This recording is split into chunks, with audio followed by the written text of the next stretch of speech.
He agreed to everything. It wasn't a problem. And Wait, he agreed to everything? I mean, he said the guy wrote the song.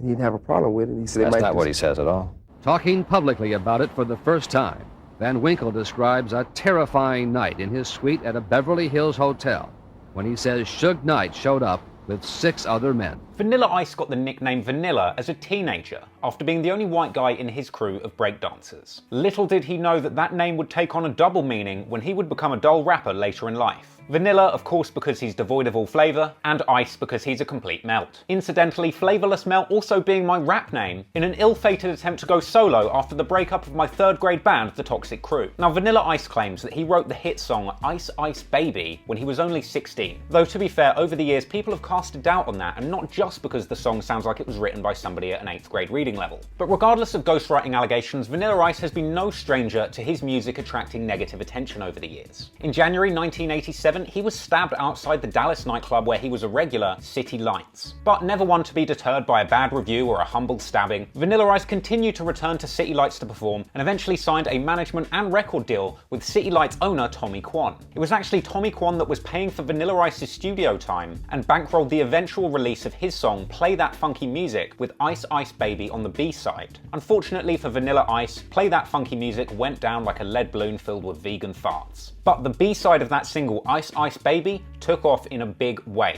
Tommy Kwan ponied up $8,000 to create a music video for Ice Ice Baby. I believe the budget breakdown was around $500 for the warehouse and $7,500 on hair gel. And from there, Ice Ice Baby became the first hip-hop single to top the Billboard charts. And at the time, this song was really credited for diversifying hip-hop and bringing a lot more mainstream attention and money to the genre. What a goddamn culture vulture, bringing millions of people's attention and dollars to this amazing genre of music. Urgh! He's like the original DJ Vlad. But fortunately for Vanilla Ice, it was a different time. Now, many people will probably say Vanilla Ice should have been cancelled there and then. But luckily, this was 1990, and it would be another 26 years before the mere concept of outrage would be invented by Twitter, aka 2chan. So Ice Ice Baby was a success train that just didn't seem to stop. Ice famously claimed that the song was selling 1 million copies a day at its peak. The track went platinum many times over and held the #1 spot in various countries internationally. Look, I'm just glad that we no longer live in a world where the only hip-hop songs that top the charts are just novelty bullshit tracks with absolutely no substance. Oh. But let's never forget, when you have that much success that fast, you're never too far away from people coming along with their hand out looking for a quick buck. First off, it turns out that Vanilla Ice had actually never cleared that famous sample from Queen and David Bowie's hit Under Pressure that's basically the whole basis for the Ice Ice Baby beat. Vanilla Ice was duly threatened with a lawsuit from Queen and David Bowie, but in an incredible finesse, it turned out that by this point Ice Ice Baby was such a financial success that it was actually cheaper for Ice to buy a portion of the rights to the original Under Pressure song than fight the lawsuit. I ended up actually buying the song because it was actually David Bowie and Queen. Yeah. And so they didn't have the actual rights to it, so I went to Brian May and I actually bought the song. And the guitar player for Queen. Yeah, but I actually own the song. So I bought it like Michael Jackson owns the Beatles. It was cheaper than the lawsuit. However, unfortunately for Ice, the success of Ice Ice Baby attracted the attention of a much larger, more muscly royalties finesser, a young CEO by the name of Suge, who goes where he wants and is good. Now, before Suge Knight would be famous for ruining the lives and careers of some of the most beloved rappers in history, and before winning the Caitlyn Jenner Golden Fender Award for reckless driving, he was a concert promoter and bodyguard. He got his first real taste of the entertainment industry being a bodyguard for Bobby Brown, presumably to stop him beating himself up in confusion. And it was Bobby Brown that taught Suge the value of owning masters in the music industry, and Suge begun to see this as a route to getting rich. However, rather than, cultivate talented artists, build positive relationships, and oversee the creation of valuable artistic assets, Suge thought, nah, I'ma just take that shit. Now, we all know that over the years, Suge Knight built a reputation as a fearless strongman whose tough guy approach could help rappers get out of any contractual disputes that they had, famously worming his way into the circles of Tupac, Dr. Dre, Snoop Dogg, and the DOC. But before Suge's legendary finesses were made famous by his death row empire, in 1989, Suge formed his own publishing company, Funky Enough Records, and begun representing a young writer and rapper by the name of Mario Johnson, aka Chocolate. Story goes that Mario Chocolate Johnson claimed to have written and produced the song Ice Ice Baby, as well as 7 out of the 12 tracks on Vanilla Ice's album To The Extreme, without receiving any credit or royalties. So Suge and Chocolate made plans to get their hands on Vanilla Ice Ice in a caper that sounds a lot more at home on some kind of Starbucks death row specialty menu than a piece of trap lore. The first time Suge met Vanilla Ice was at the Palm in West Hollywood where Vanilla Ice was eating. Apparently, Suge arrived with two equally gigantic men and literally flung Vanilla Ice's bodyguards aside and sat in their place, asking Vanilla Ice, "How you doing?" like some kind of blood gang Joey Tribbiani. All of a sudden, these huge guys, looked like a football team, showed up. You know, it was very intimidating to see these guys. They were bigger than my bodyguards, you know, and a bunch of them. Vanilla Ice said this happened several times at various locations in the lead up to the famous balcony incident. Saw him again a few months later. He did the same thing, just kind of showed up to me, said hi, and then left. And still thinking, well, wow, this guy knows where I'm at all times. How does he know where I'm at? So eventually, Suge showed up to Vanilla Ice's suite on the 15th floor of the Bel Age Hotel, along with Chocolate and, for some reason, several players of the LA Raiders football team. Now, Vanilla Ice says that this was a completely unannounced pull-up, but Suge and Chocolate claim that Vanilla Ice invited Chocolate there specifically to listen to some tracks that they would be working together on, and that Ice had asked Chocolate to come alone. Ice said that he was there with his security who had guns, but apparently Suge and his crew pulled out bigger guns in a much greater quantity.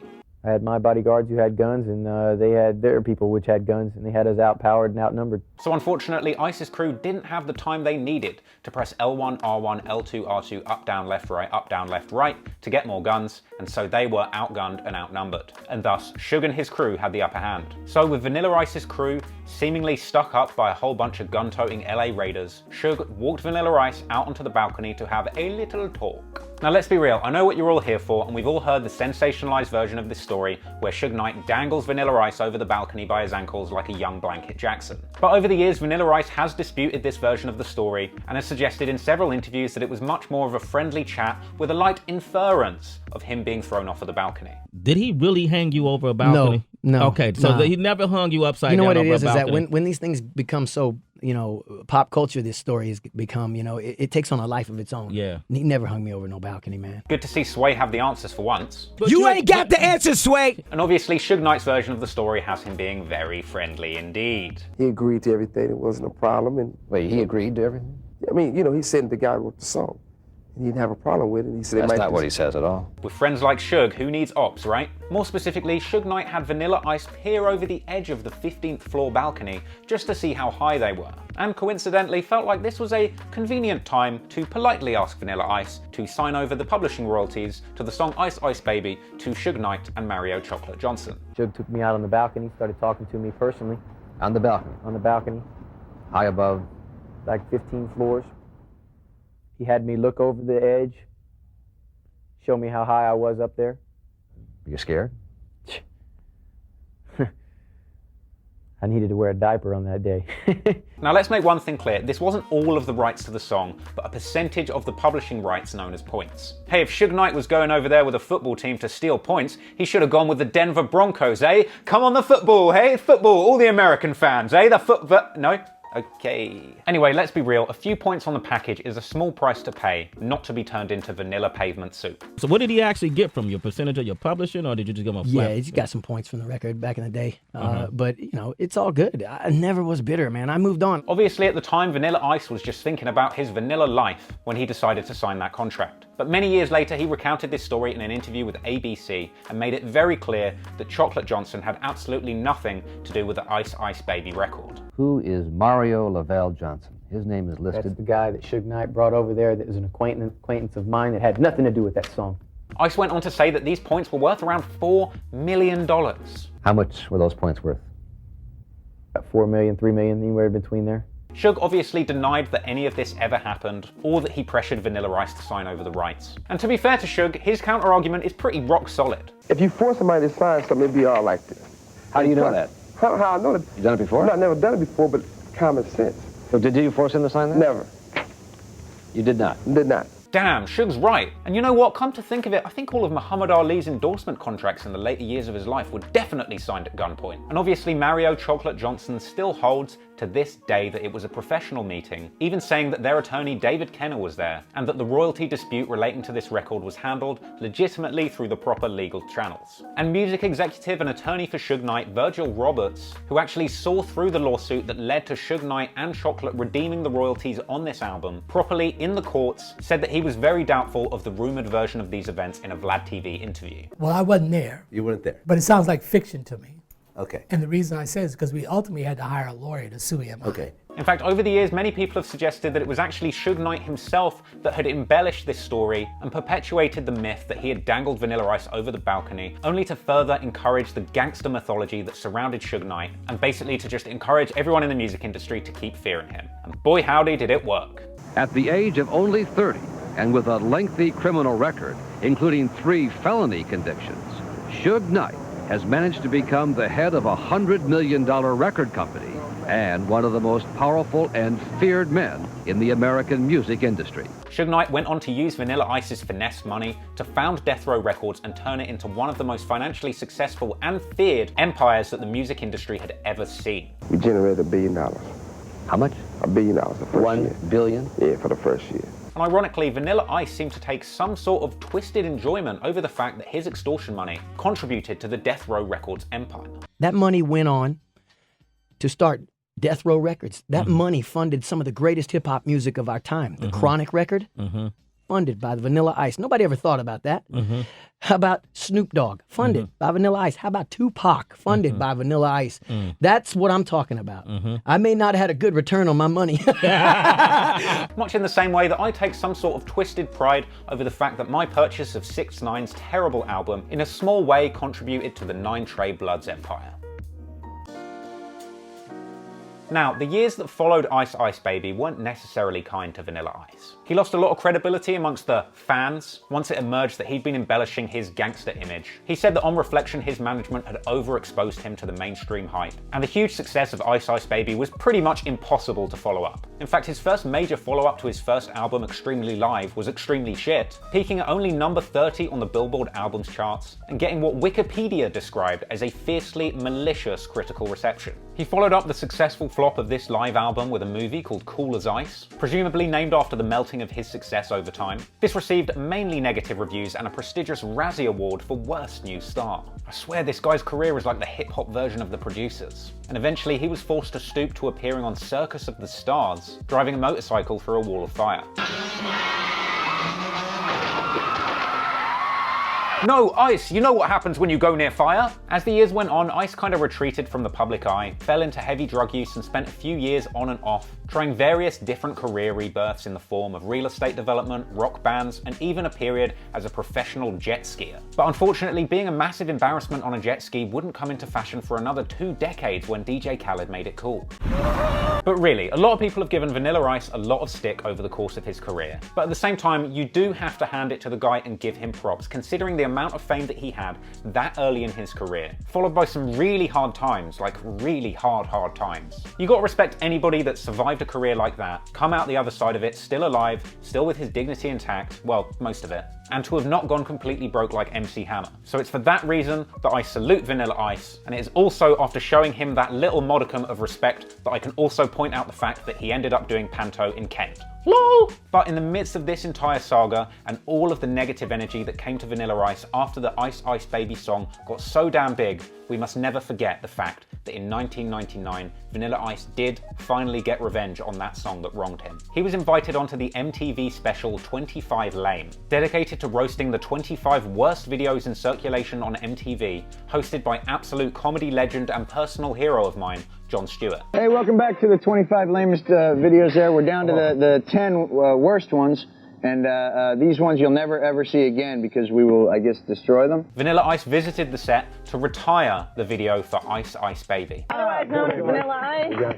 How are you? I didn't know it was Robert. Nice meeting you. Nice meeting you. However, this wasn't necessarily a dignified retirement. No, this was the kind of retirement that Suge Knight gives you on the last day of work at Death Row Records. He was there to physically destroy the master copy of the Ice Ice Baby video. You know, the first 100 times I heard it, it was all right, you know? Yeah. But after 9 billion. However, to the surprise and I would say horror of everybody on set that day, Vanilla Ice launched into an absolute frenzy of rage, destroying the entire set and threatening the lives of the presenters in a psychotic break that I can only assume was triggered triggered by him seeing Suge Knight's face on every piece of scenery on that set. My turn to destroy it, and I'm gonna need something more than this. Okay, do you have a bat? I need this You want bat, goggles? and You gotta I take don't it out need of any the thing. goggles, and to show you that, you know, I'm out with the What old else and in you with the do? new. I'd rather people focus on, you know, hard it to out. swallow, plug. If this helps you can put Debbie Gibson's label on. Don't even need that. Okay. So it's like, you know, is this show you? Yeah, this is just. I'm gonna give you a little taste of what we do on stage nowadays with the. Are you gonna throw that up in the air and hit it? No, I'm not gonna do nothing that. I'd never do that. That's not a. To give you an idea of what I'm talking about. There we go. So I mean, sorry, John. Hi, Debbie. Popcorn for everybody. Sorry about the set there, guys. Well, the tape's fine. What? Everything else is No. Hold it up. No vanilla. Hold it there. Vanilla. Okay. Hope you enjoyed that video. If you did, make sure that you like and subscribe below. And if you want to support the channel and cop some fresh Trap Law swag, head on over to www.traplaw.com, where you can cop Trap Law Season 2, my new collection of merch that is hot off the presses. I got some fire tings. I got these Trap Law Motorsport Maybach tees that are popping like crazy.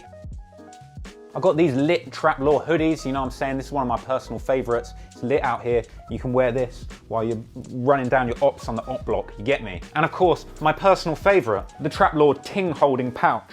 If man's on road and you got the little ting, you don't want to conceal the ting, you know? A great place to conceal the ting. I haven't actually got any tings in my pouch right now, but you get the gist. That is the ting. Traplaw.com is the place to cop the tings. But if you're broke and you ain't got no peas, just hit that like button, show your boy some love. Hope you enjoyed the video. Lots more coming soon. I appreciate all of y'all. Thanks very much, and until next time, peace out.